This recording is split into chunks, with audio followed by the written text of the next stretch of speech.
ಪಂಚಾಂಗದ ಪ್ರಕಾರ ಮಾಘ ಮಾಸದ ಕೃಷ್ಣ ಪಕ್ಷದ ಚತುರ್ಥಿ ತಿಥಿ ಶುಕ್ರವಾರ ಜನವರಿ 17ರಂದು ಬೆಳಗ್ಗೆ 4:18ರಿಂದ ಪ್ರಾರಂಭವಾಗಿ ಜನವರಿ 18ರ ಶನಿವಾರದಂದು ಬೆಳಗ್ಗೆ 5:46ಕ್ಕೆ ಕೊನೆಗೊಳ್ಳುತ್ತದೆ.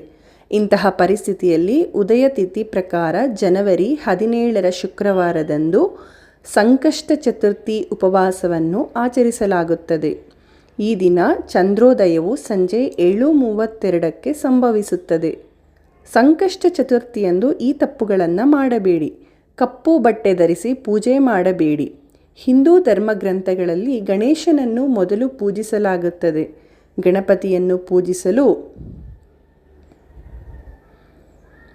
ಎಲ್ಲಿಗೆ ಹೋದರೂ ಅಲ್ಲಿ ಶುಭ ಕಾರ್ಯಗಳು ನಡೆಯುತ್ತವೆ ಎಂಬ ನಂಬಿಕೆ ಇದೆ. ಆದ್ದರಿಂದ ಸಂಕಷ್ಟ ಚತುರ್ಥಿ ಉಪವಾಸದಂದು ಕಪ್ಪು ಬಟ್ಟೆ ಧರಿಸಿ ಗಣೇಶನನ್ನು ಪೂಜಿಸಬಾರದು. ಏಕೆಂದರೆ ಕಪ್ಪು ಬಣ್ಣವನ್ನು ಅಶುಭದ ಸಂಕೇತವೆಂದು ಪರಿಗಣಿಸಲಾಗುತ್ತದೆ. ಹಿಂದೂ ಧಾರ್ಮಿಕ ಗ್ರಂಥಗಳಲ್ಲಿ ಕಪ್ಪು ಬಟ್ಟೆ ಧರಿಸಿ ಪೂಜೆ ಮಾಡುವುದನ್ನು ನಿಷೇಧಿಸಲಾಗಿದೆ ಎಂದು ಪರಿಗಣಿಸಲಾಗಿದೆ. ಸಂಕಷ್ಟ ಚತುರ್ಥಿ ಉಪವಾಸದ ದಿನದಂದು ಕೆಂಪು ಬಣ್ಣದ ಬಟ್ಟೆಗಳನ್ನು ಧರಿಸಿ ಗಣೇಶನನ್ನು ಪೂಜಿಸುವುದು ಮಂಗಳಕರವೆಂದು ಪರಿಗಣಿಸಲಾಗಿದೆ. ಸಂಕಷ್ಟ ಚತುರ್ಥಿ ಉಪವಾಸದ ಮಹತ್ವ. ಧಾರ್ಮಿಕ ಗ್ರಂಥಗಳಲ್ಲಿ ಸಂಕಷ್ಟ ಚತುರ್ಥಿ ಉಪವಾಸವನ್ನು ಬಹಳ ಮುಖ್ಯವೆಂದು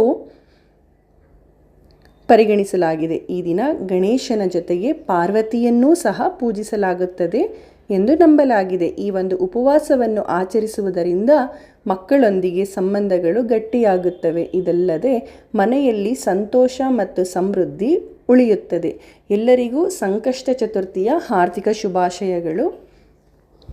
ದಯವಿಟ್ಟು ಯಾರೆಲ್ಲ ನನ್ನ ಚಾನಲನ್ನು ಸಬ್ಸ್ಕ್ರೈಬ್ ಮಾಡಿಲ್ಲ ಈ ಕೂಡಲೇ ಸಬ್ಸ್ಕ್ರೈಬ್ ಮಾಡಿ. ಮತ್ತಷ್ಟು ವಿಡಿಯೋಗಳಿಗಾಗಿ ನನ್ನ ಪೇಜನ್ನು ಫಾಲೋ ಮಾಡಿ. Thank you. ಧನ್ಯವಾದಗಳು ಎಲ್ರಿಗೂ ಕೂಡ.